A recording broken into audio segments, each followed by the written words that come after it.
5व्या मॉड्यूलमध्ये आपले स्वागत आहे. तिसरा आठवडा. हा संपूर्ण आठवडा आपण सक्तीच्या ऑसिलेटरकडे पाहत होतो. तर आज काही समस्या सोडवू, काही निवडक समस्या. मला थेट पहिल्या समस्येमध्ये जाऊ द्या. तर या प्रकरणात वस्तुमानाचा 2 किलोग्रॅम चा एक गट स्प्रिंगला टांगलेला आहे. तर परिस्थिती याप्रमाणे चित्रित केली जाऊ शकते. तर माझ्याकडे असा स्प्रिंग आहे आणि काय केले जाते ते म्हणजे स्प्रिंगला 2 किलोग्रॅम वस्तुमान वजनाचा ब्लॉक जोडला जातो. म्हणून जेव्हा आपण असे करता तेव्हा स्प्रिंग विस्तारेल आणि समस्या सांगते की ते 2.5 सेंटीमीटरने पसरते. तर हा 2 किलोग्रॅमचा ब्लॉक आहे आणि तर स्ट्रेचिंग म्हणजे जेव्हा अमाउंट 2.5 सेंटीमीटर असते आणि आपल्याला असेही सांगितले जाते की स्प्रिंगचा सर्वात वरचा भाग जो येथे आहे, मी आता 100 चिन्हांकित करत आहे, ते देखील हार्मोनिक दोलनातून जात आहे आणि त्याचे अँप्लिट्यूड 2 मिलीमीटर आहे. तर हे 2 मिलीमीटर असेल. तर ते वर आणि खाली जाते आणि दोन्ही बाजूला 2 मिलीमीटर समतोल स्थितीत. आणि आपल्याला असेही देण्यात आले आहे की या सिस्टमचे Q मूल्य 15 आहे. तर पहिला प्रश्न आहे, ओमेगा 0 म्हणजे काय ते शोधा. ओमेगा 0 ही नैसर्गिक वारंवारता आहे. तर आपल्याला सिस्टमची नैसर्गिक फ्रिक्वेन्सी काय आहे हे जाणून घ्यायचे आहे. तर हे समस्येच्या पहिल्या भागात दिलेल्या माहितीवरून केले जाऊ शकते. तर आपल्याला सांगितले आहे की आपल्याकडे स्प्रिंग आहे आणि आपण वस्तुमान जोडता. स्प्रिंग सुमारे 2.5 सेंटीमीटरने पसरते. नंतर स्ट्रेचिंग, ज्याला X म्हणू, हे खालीलद्वारे दिले जाईल. म्हणून वजन जे M आहे आणि G हे K टाइम्स X च्या समान आहे. या इक्वेशनवरून आपण ओमेगा 0 सहज शोधू शकतो, कारण K बाय M जे ओमेगा 0 स्क्वेअर च्या समान आहे, ते G बाय X समान असेल. आणि आपण G म्हणू की 9.81 मीटर प्रति सेकंद स्क्वेअर बाय X असेल. ते किती प्रमाणात पसरते याची अमाउंट आहे, जे आहे 2.5 सेंटीमीटर, म्हणजे ते 2.5 इंटू 10 पॉवर मायनस 2 मीटर असेल. म्हणून आपल्याला स्क्वेअर रूट घेण्याची आवश्यकता आहे, जे आपल्याला ओमेगा 0 चे मूल्य देईल. तर अंदाजे हे मूल्य सुमारे 400 हर्ट्झ असेल. प्रत्यक्षात मी याचे स्क्वेअर रूट घेतले पाहिजे, तर ओमेगा 0 हे 400 चे स्क्वेअर रूट असेल. त्यामुळे अंदाजे मूल्य सुमारे 20 हर्ट्झ असेल, जेणेकरून समस्येच्या पहिल्या भागाचे उत्तर मिळेल. दुसरा भाग हा आहे की या फ्रिक्वेन्सीवरील पहिल्या दोलनांचे अँप्लिट्यूड काय आहे, जे 20 हर्ट्झ आहे. आपण अभ्यास करत असलेल्या सर्व गोष्टींवरून आपल्याला माहित आहे की सक्तीच्या दोलनांचे अँप्लिट्यूड हे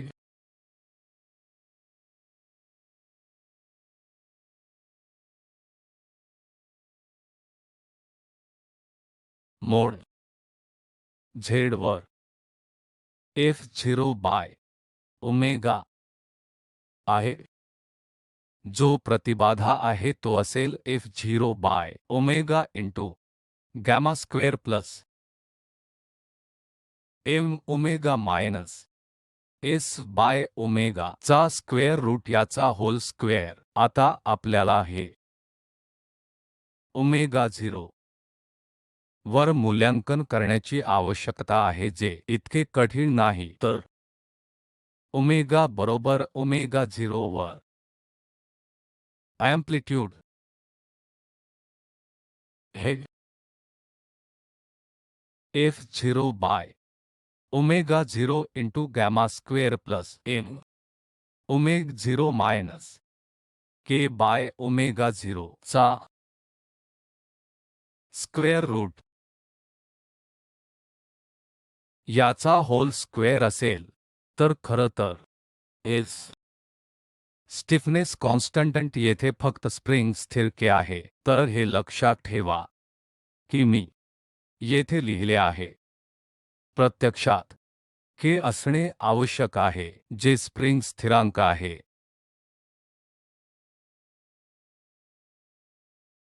तर इथे वस्तुमान आधीच दिलेले आहे त्यामुळे मला वस्तुमानाचे मूल्य माहित आहे स्प्रिंग स्थिर हे आपल्याला माहित आहे प्रत्यक्षात आपल्याला M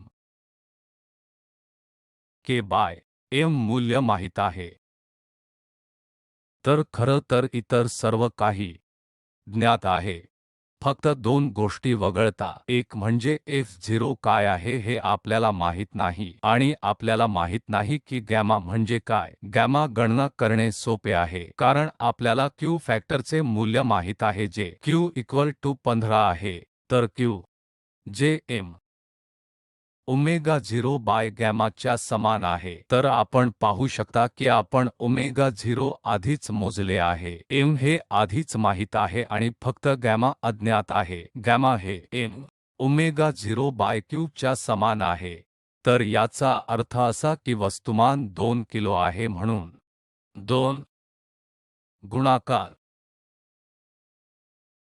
ओमेगा 0 20 आहे जे 20 बाय ए क्यू जे 15 आहे तर हे 4 बाय 3 4 इंटू असतील तर ते अंदाजे 8 बाय 3 असेल तर मला आता गॅमा माहित आहे मला M माहित आहे ओमेगा 0 आणि K ज्ञात आहे F0 चे काय F0 हे फोर्सिंगचे अँप्लिट्यूड आहे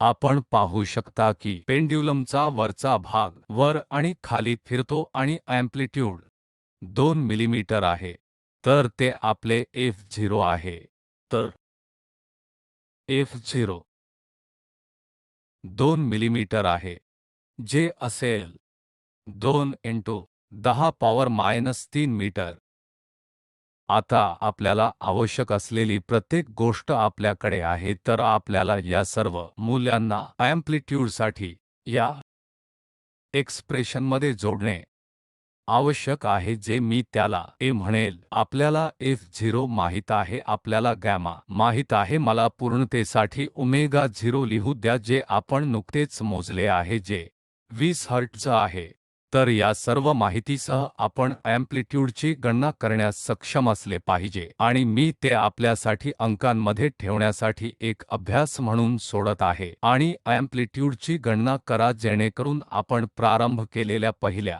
समस्या पूर्ण होतील तर ही समस्या येथे दिलेल्या आकृतीवर आधारित आहे ओमेगाचे कार्य म्हणून म्हणजे इनपुट पॉवर म्हणून दर्शविले गेले आहे जी ड्रायव्हिंगची फ्रिक्वेन्सी आहे आणि आपण सांगितले आहे की हे स्प्रिंग बाबतीत आहे जे ओलसर देखील आहे स्प्रिंगला लटकलेले वस्तुमान आणि ते ओलसर आहे आणि आपण असे समजू शकतो की Q मूल्य पुरेसे मोठे आहे आणि प्रश्न आहे Q मूल्य शोधा आणि या प्रश्नाचा दुसरा भाग आहे जो आहे जर आपण ड्रायव्हिंग पार्ट काढून टाकला तर ऊर्जा नक्कीच डॅम्प होईल आणि आपल्याला डॅम्पिंग होणारी ऊर्जा दिली आहे तर प्रश्न हा आहे की या इक्वेशन दिसणारे बीटाचे मूल्य शोधा तर Q चे मूल्य शोधण्यासाठी समस्येच्या पहिल्या भागापासून सुरुवात करूया आणि हे समस्यांमधील सर्वात सोपे आहे कारण जर आपण मागील मॉड्यूलमध्ये काय केले हे आपल्याला आठवत असेल Q चे मूल्य omega 0 by omega 2 minus omega 1 असेल तर ओमेगा 0 येथे आहे आपल्याला एक संख्या दिली जात नाही ती फक्त ओमेगा 0 आहे तर ते आहे ही क्वांटिटी येथे आहे तर आपल्याला त्याचे संख्यात्मक मूल्य माहित नाही परंतु काही फरक पडत नाही पण ते ओमेगा 0 आहे पण आपल्याला माहित आहे की ओमेगा 2 आणि ओमेगा 0 काय आहे ओमेगा 1 तर हे ओमेगा 1 आहे आणि हे ओमेगा 2 आहे तर मला फक्त त्या मूल्यांना सबस्टिट्यूट करायचे आहे ओमेगा 0 बाय ओमेगा 2 हे 1.05 ओमेगा 0 मायनस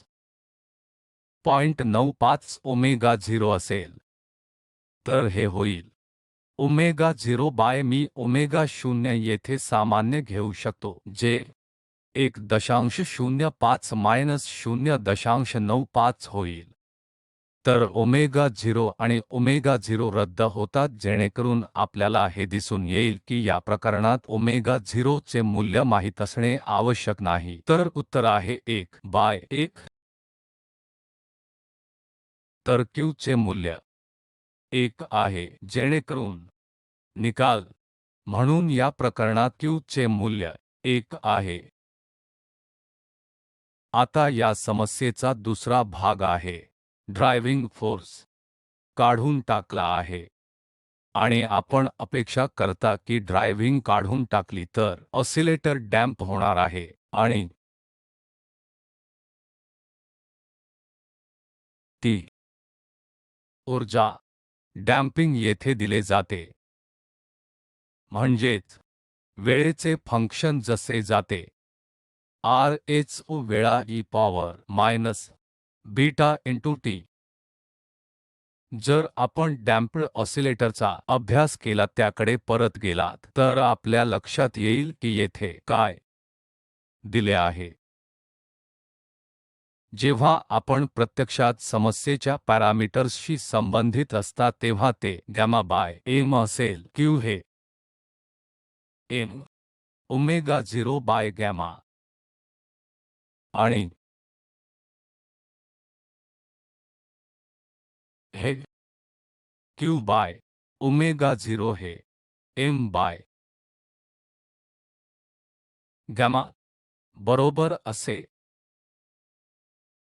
लिहिले जाऊ शकते या प्रकरणात हे फक्त बीटा आहे आणि आपल्याला माहित आहे की Q हे 1 च्या इक्वल आहे म्हणून ओमेगा 0 च्या दृष्टीने बीटा चे मूल्य 1 बाय ओमेगा 0 असेल तर तो परिणाम होईल जोपर्यंत ओमेगा 0 चे मूल्य दिले जात नाही बीटासाठी संख्यात्मक मूल्य मिळविण्यास सक्षम होणार नाही म्हणून ते सिस्टमच्या नैसर्गिक फ्रिक्वेन्सीच्या दृष्टीने लिहिलेले आहे चला तिसऱ्या समस्येपासून सुरुवात करूया तर या केसमध्ये t इक्वल टू 0 वर डॅम्प्ड ऑसिलेटरचे अँप्लिट्यूड a म्हणून दिले आहे आणि ते n कालावधीनंतर त्याच्या मूल्य प्रमाणे 1 बाय e पर्यंत कमी होते आणि जर t0 हा डॅम्पिंग नसलेला कालावधी असेल आणि td डॅम्पिंग होणारा कालावधी दर्शवितो आता आपल्याला हे दाखवायचे आहे की अशा परिस्थितीत रेशिओ t0 बाय td याद्वारे दिले जाते तर आपण समस्येचे पहिले विधान वापरूया जे आहे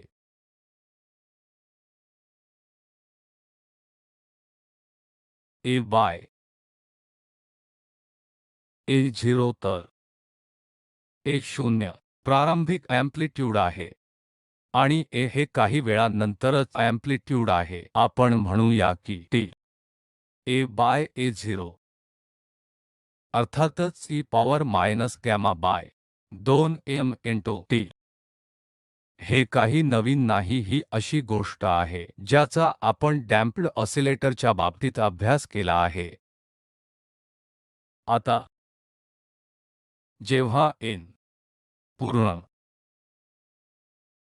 कालावधीनंतर अँप्लिट्यूड a त्याच्या मूल्याच्या 1 बाय e वर येतो, ज्याचा अर्थ असा आहे की टर्म, तेव्हा आपण म्हणूया की t वाजता ते n टाइम्स t0 या वेळी हे n वेळा डॅम्पिंग शिवायचा कालावधी आहे. या वेळी आपल्याकडे जे आहे ते म्हणजे 2 मिली गामा m ने गुणाकार, जे t द्वारे गॅमा समान आहे, जे 2m ने गुणाकार केले, जे n t0 बरोबर 1 आहे. त्यानंतर केवळ अँप्लिट्यूड त्याच्या मूळ मूल्यानुसार ने खाली होऊ शकतो. त्यामुळे आता आपल्याकडे गॅमा m n आणि t0 यांना जोडणारा संबंध आहे, म्हणून मला फक्त t0 हे rtd ने घ्यायचे आहे, t0 बाय td आहे, जे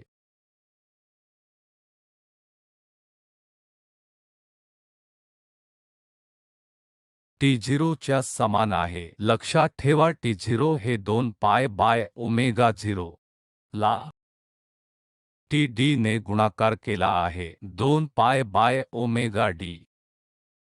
तर ओमेगा 0 ही नैसर्गिक फ्रिक्वेन्सी आहे आणि td हा डॅम्पिंग ओमेगा सहचा काळ आहे. d हे डॅम्पिंग सह कोणीय फ्रिक्वेन्सी आहे, म्हणून लक्षात ठेवा की सर्वसाधारणपणे वेळ कालावधी 2 पाय बाय ओमेगा असतो. म्हणून आम्ही हे तथ्य वापरले आहे की t0 हे 2 पाय बाय ओमेगा 0 आहे आणि td हे 2 पाय बाय ओमेगा d आहे.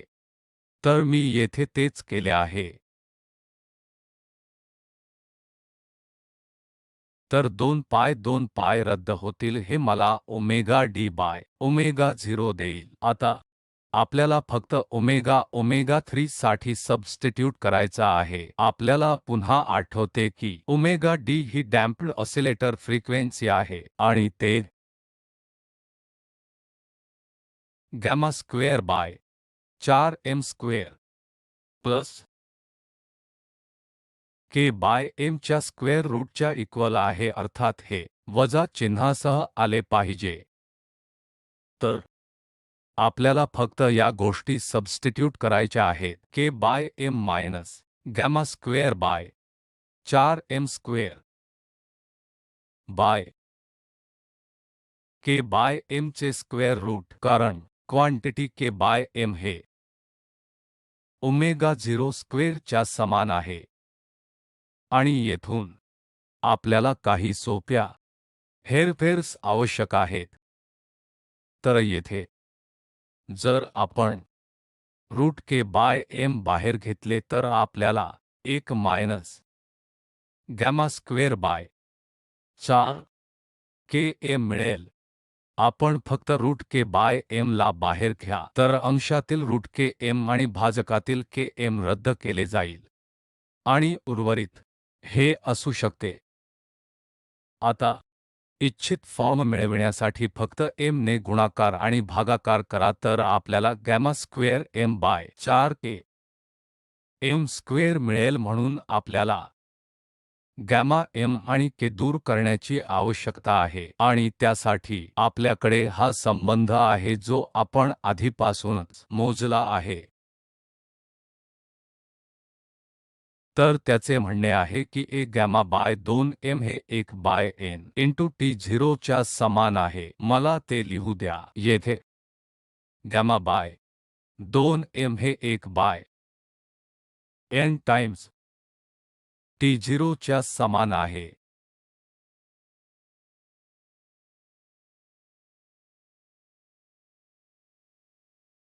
तर माझ्याकडे 1 by gamma square by 4m square into m by k असेल.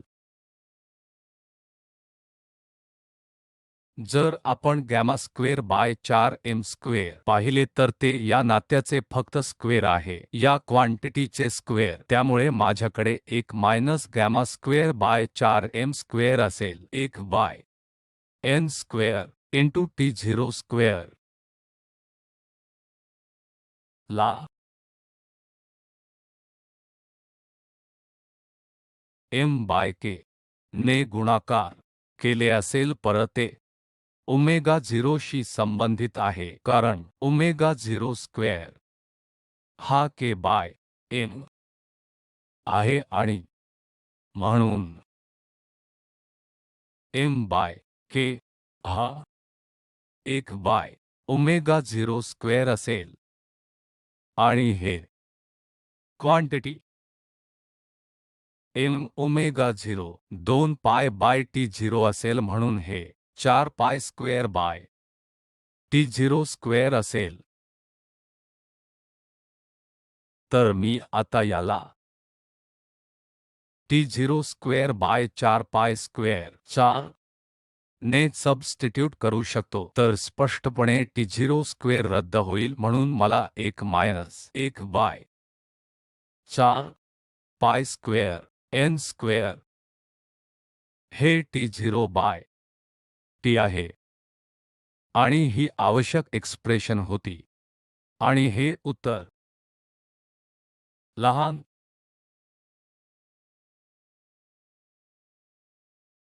असणे आवश्यक आहे. पाचवी समस्या ही खरोखर सोपी समस्या आहे, म्हणून सर्वात सोपी समस्या आहे. तर हे आपल्याला सांगते की एका ऑसिलेटिंग सिस्टममध्ये रिझोनन्स फ्रिक्वेन्सी ओमेगा m असते आणि जर ड्रायव्हिंग उपस्थित असेल तर रिझोनन्स कर्व्हची रुंदी ओमेगा n बाय 5 असते. Q चे मूल्य शोधा. तर अंदाजे जी माहिती येथे रेखाटण्यासाठी जी म्हणतो की आपल्याकडे ओमेगाचे कार्य म्हणून सरासरी p असल्यास आणि कदाचित येथे आपला रिझोनन्स कर्व्ह आहे आणि हा ओमेगा m आहे जो रिझोनन्स फ्रिक्वेन्सी आहे आणि येथे रुंदी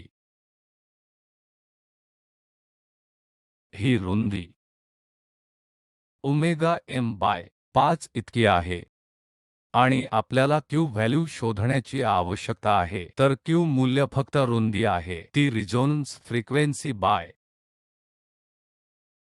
रिझोनन्स कर्व्हची रुंदी, जी ही क्वांटिटी आहे.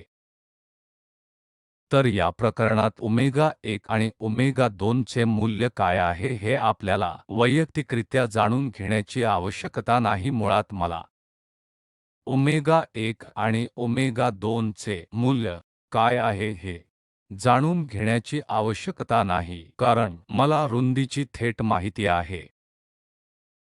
म्हणजे Q हे omega 0 by omega 2 minus omega 1 च्या समान आहे. ओमेगा 0 हे ओमेगा m ने दिले जाते, जी आहे resonance frequency by quantity omega 2 minus omega m. Omega 1 ला विड्थ ऑफ रिझोनन्स कर्व्ह म्हणतात. आपल्याला माहित आहे की ते काय आहे, ते फक्त ओमेगा m ला 5 ने भागले आहे, म्हणजे ते ओमेगा m भागिले ओमेगा m असेल, म्हणजे ते 5 असेल. हे रद्द होईल. तर या सिस्टमसाठी Q चे मूल्य 5 आहे. हे आवश्यक उत्तर आहे.